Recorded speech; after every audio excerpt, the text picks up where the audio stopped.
పరమాత్మనే నమః. శ్రీమద్భగవద్గీత నవమోధ్యాయము రాజవిద్య రాజగుహ్య యోగం 1వ శ్లోకం నుండి 8వ శ్లోకం వరకు భావసహితంగా.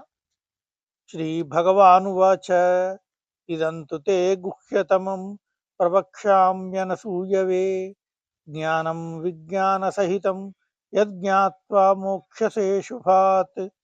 శ్రీ భగవానుడు పలికెను, ఓ అర్జున, నీవు దోషదృష్టి లేని భక్తుడవు కనుక నీకు పరమగోప్యమైన విజ్ఞాన సహిత జ్ఞానమును మరల విశదముగా చెప్పుచున్నాను.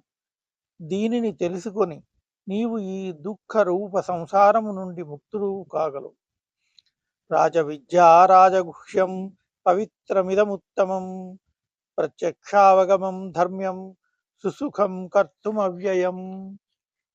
ఈ విజ్ఞాన సహిత జ్ఞానము నిర్గుణ సగుణ పరమాత్మ తత్వ జ్ఞానము అన్ని విద్యలకు తలమానికము, సమస్త గోప్య విషయములకును శిరోభూషణము, అతి పవిత్రము, ఉత్తమోత్తమము, ప్రత్యక్ష ఫలదాయకము, ధర్మయుక్తము, సాధన చేయుటకు మిక్కిలి సుగమము, శాశ్వతము. అశ్రద్ధధానాః పురుషా ధర్మస్యాస్య పరంతప అప్రాప్య మాం నివర్తంతే మృత్యు సంసారవర్త్మని. ఓ పరంతప, ఈ ధర్మ మార్గమునందు విశ్వాసము లేని పురుషులు నన్ను పొందజాలరు కనుక వారు మృత్యురూప సంసార చక్రమున పరిభ్రమించుచుందురు. మయా తతమిదం సర్వం జగద్దవ్యక్తమూర్తినా మత్స్థాని సర్వభూతాని నచాహం తేష్వస్థితః. నిరాకార పరబ్రహ్మనైన నా చేత ఈ జగత్తంతయును జలముతో మంచివలె పరిపూర్ణమై ఉన్నది.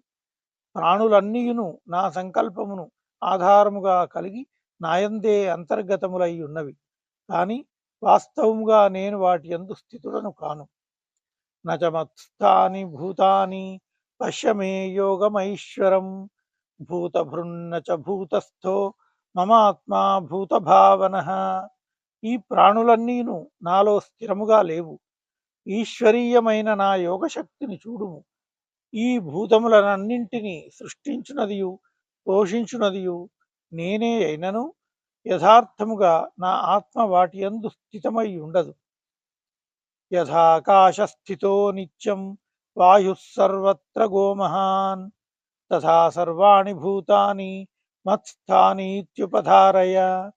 ఆకాశము నుండి ఉత్పన్నమై సర్వత్ర సంచరించుచున్న విస్తృతమైన వాయువు సర్వదా ఆకాశమునందే స్థితమై ఉండును. అట్లే నా సంకల్పము ద్వారా ఉత్పన్నమైన భూతములు ప్రాణులు అన్నీయును నాయందే స్థితమై ఉండును. సర్వభూతాని కౌంతేయ ప్రకృతిం యాంతి మామికాం కల్పక్షయే పునస్తాని కల్పాదౌ విసృజామ్యహం. ఓ కౌంతేయ, కల్పాంతమునందు భూతములన్నీయును నా ప్రకృతినే చేరును, అనగా ప్రకృతిలో లీనమగును. కల్పాదియందు నేను మరల వాటిని సృజించుచుందును. ప్రకృతిం స్వామవష్టభ్య విసృజామి పునః పునః భూతగ్రామమిమం కృత్స్నం అవశం ప్రకృతేర్వశాత్.